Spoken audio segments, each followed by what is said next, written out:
പുൽപ്പള്ളി അമരക്കുനിയെയും പരിസര പ്രദേശങ്ങളെയും വിറപ്പിച്ച കടുവ കൂട്ടിലായി. ഇന്നലെ രാത്രി കൂട്ടിലായ കടുവയെ വനംവകുപ്പിന് കീഴിലുള്ള കുപ്പാടിയിലെ മൃഗപരിപാലന കേന്ദ്രത്തിലേക്ക് മാറ്റി. 10 ദിവസങ്ങൾക്ക് ശേഷമാണ് കടുവ പിടിയിലാകുന്നത്. തുപ്രയിൽ നിന്ന് സുർജിത് അയ്യപ്പത്ത് തയ്യാറാക്കിയ റിപ്പോർട്ടിലേക്ക്.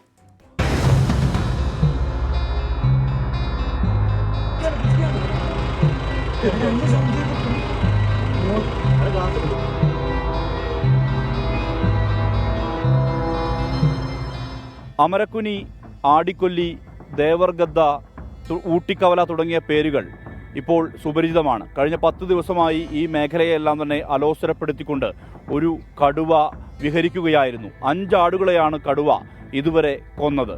സ്വാഭാവികമായും ഈ നാട്ടുകാർക്ക് വലിയ രീതിയിലുള്ള ബുദ്ധിമുട്ട്, അലോസരം ഇതെല്ലാം തന്നെ ഉണ്ടായിരുന്നു. ആ കടുവ കൂട്ടിലായിരിക്കുന്നു. 11:30 കൂട്ടിലായത്. കേശവൻ എന്നയാളുടെ വീടിൻ്റെ പിറകിലായി സ്ഥാപിച്ച ഇവിടുത്തെ കൂട്ടിലാണ് കടുവ കുടുങ്ങിയത്.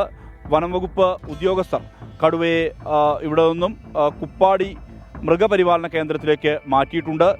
ഇവിടുത്തെ പ്രദേശവാസികൾക്കടക്കം DFO നന്ദി പറഞ്ഞു. ചില തന്ത്രപരമായ നീക്കങ്ങൾ ഇതിന് നിർണായകമായി. ഈ കൂടുകൾ ആട്ടിൻകൂടിന് സമാനമായ രീതിയിലേക്ക് രൂപമാറ്റം വരുത്തി എന്നുള്ളതാണ്. അതാണ് ഈ ഒരു ദൗത്യത്തെ വിജയകരമായി എത്തിക്കുന്നതിലേക്ക് വനംവകുപ്പിനെ സഹായിച്ചത്. 11:35 തൂപ്ര ഭാഗത്ത് സ്ഥാപിച്ച കൂട്ടിൽ ഈ കടുവ അകപ്പെട്ടത്. നമ്മൾ നിരന്തരമായിട്ട് കഴിഞ്ഞ 7-ാം തീയതി മുതൽ ശ്രമങ്ങൾ നടത്തുകയായിരുന്നു. 5 കൂട് നിലവിൽ സ്ഥാപിച്ചതിൽ തൂപ്ര ഭാഗത്ത് സ്ഥാപിച്ച കൂട്ടിലാണ് കടുവ കുടുങ്ങിയത്.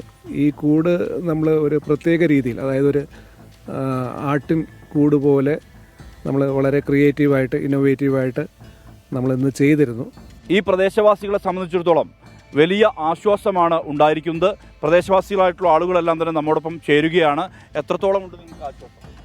ഏകദേശം ഒരു 10-12 ദിവസമായിട്ട് നമ്മളിതിൻ്റെ ഒരു വെപ്രാളത്തിലായിരുന്നു. എന്തായാലും ഇപ്പോൾ സാധാരണ ജനങ്ങൾക്കുള്ള അവരുടെ തൊഴിലുകളെല്ലാം ഇപ്പോൾ നമുക്ക് ഉദ്ധരിക്കാൻ പറ്റുന്നൊരവസ്ഥയിലോട്ട് എത്തി. എന്താണേലും എല്ലാവിധ സഹകരണങ്ങളും നാട്ടുകാരും എല്ലാം ഇവർക്ക് കൊടുത്തു. അതുപോലെ വനപാലകരുടെ ഭാഗത്തു നിന്നാണെങ്കിലും നല്ല രീതിയിലുള്ള എല്ലാ കാര്യങ്ങളും ചെയ്തു തന്നു. നാട്ടുകാരുടെ നിന്നാലും കുഴപ്പങ്ങളൊന്നും ഉണ്ടായില്ല. എന്തായാലും വലിയ ആശ്വാസം നാട്ടുകാരെ സംബന്ധിച്ചിടത്തോളം. ഇവരൊക്കെയായിരുന്നു അതിന് മുൻപതിയിൽ വലിയ തർക്കങ്ങളില്ലാതെ വനംവകുപ്പുമായി സഹകരിച്ചുകൊണ്ടാണ് മുന്നോട്ട് പോയത്. തീർച്ചയായും വനംവകുപ്പിന് നമ്മൾ എല്ലാവിധ പിന്തുണയും നൽകിയിരുന്നു. അത് ഏത് സമയത്ത് നമ്മൾ വിളിച്ചാലും അവർക്ക് വേണ്ട എല്ലാ പിന്തുണയും നൽകിക്കൊണ്ടിരിക്കുകയായിരുന്നു. പല രൂപത്തിൽ പല ആളുകളും പല മുതലെടുപ്പുകൾ എടുക്കാൻ വേണ്ടിയുള്ള ശ്രമം നടത്തിക്കൊണ്ടിരുന്നപ്പോഴും ഒരു ഈ പ്രദേശത്തെ ആളുകളെ ഒരുമിച്ച് നിർത്തിക്കൊണ്ട് അവരെ നമ്മൾ സഹായിച്ചുകൊണ്ടിരിക്കുന്നുണ്ടായിരുന്നു. അതിൻ്റെ ഒരു ഫലം അവരിൽ നമുക്ക് കിട്ടുന്ന നിലയുണ്ടായി. അങ്ങേയറ്റം അവരെ ഈ സമയത്ത് അഭിനന്ദിക്കുകയാണ്. ഉറക്കമൊഴിച്ചുകൊണ്ട് DFO ഉൾപ്പെടെയുള്ള ആളുകൾ ഉറങ്ങാതെ കാത്തിരുന്നതിൻ്റെ ഫലമായിട്ട് ഇപ്പോൾ ഉണ്ടായിട്ടുള്ള ഈ റിസൾട്ട് ഉണ്ടായിട്ടുള്ളത്. എന്തായാലും വാർഡ് മെമ്പർ ഇവിടെ ഒപ്പമുണ്ട്. വാർഡ് മെമ്പറെ, ഇനി ആശ്വാസമായി ഉറങ്ങാം. ആശ്വാസമായിട്ട് ഉറങ്ങാം. കാരണം 12 ദിവസമായിട്ട് ഈ നാട്ടിലെ ജനങ്ങൾ വളരെ ഭീതിയിലായിരുന്നു. കടുവയെ കൂടിക്കയറ്റി എന്നുള്ള ആ റിപ്പോർട്ട് വരുമ്പോൾ തന്നെ ഈ നാട്ടിലെ ജനങ്ങൾ എല്ലാവിധ അഭിനന്ദനങ്ങൾ, അതായത് ഡിപ്പാർട്ട്മെൻറ്റിന്, പോലീസ് ഡിപ്പാർട്ട്മെൻറ്റിനും ഫോറസ്റ്റ് ഡിപ്പാർട്ട്മെൻറ്റിനും എല്ലാം അഭിനന്ദന പ്രവാഹമായിരുന്നു. എന്നിരുന്നാൽ പോലും നമ്മുടെ ഒരുമിച്ചുള്ള ഒരു കൂട്ടായ്മ, അതായത് പ്രക്ഷോഭങ്ങളോ ഒന്നുമില്ലാതെ ഒരുമിച്ച് ഈ നാട്ടിലെ ജനങ്ങളും ഉദ്യോഗസ്ഥരും ജനപ്രതിനിധികൾ എല്ലാവരും ഒരുമിച്ച് ചേർന്നത് കൊണ്ടാണ് ഈ ഒരു ദൗത്യം വിജയത്തിലെത്തിക്കാൻ സാധിച്ചിട്ടുള്ളത്.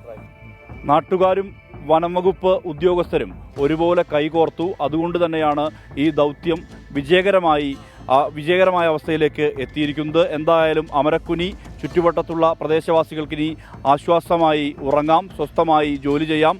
അത്തരം കാര്യങ്ങളിലേക്ക് എത്താൻ വേണ്ടി കഴിയുന്നു എന്നുള്ളതാണ് ഈ കടുവ പിടിയിലായതോടുകൂടി പറയുവാനുള്ളത്. മനു ദാമോദരനൊപ്പം അമരക്കൊല്ലിയിൽ നിന്ന് സുർജിത് അയ്യപ്പത്ത്, 24. അതെ, അവരുടെ മുഖത്ത് തന്നെയുണ്ട് ആ ആശ്വാസം, അല്ലെ? എത്ര ദിവസമായി ഒരു സ്ഥലത്ത് പോകാൻ പറ്റില്ല, സ്കൂളിൽ പോകാൻ പറ്റില്ല, തൊഴിലെടുക്കാൻ പറ്റില്ല, പുറത്തിറങ്ങാൻ പറ്റില്ല, അങ്ങനെ ജീവിതം വഴിമുട്ടി നിൽക്കുകയായിരുന്നു അവർക്ക്. നമ്മുടെ സീന മുഹമ്മദിന്റെ മകൻ വാലന്റീനോയെ നമുക്ക് എല്ലാവർക്കും അറിയാം. കാരണം 24-നുള്ള എല്ലാവരെയും അറിയാം. കൊച്ചുമോനാണെങ്കിലും ചാനലൊക്കെ കാണാറുണ്ട്. അപ്പം മോന്റെ ബർത്ത്ഡേ ആയിരുന്നു ഇന്നലെ എന്ന് പറയുന്നു. Belated happy birthday. എല്ലാ അനുഗ്രഹങ്ങളും ഉണ്ടാവട്ടെ.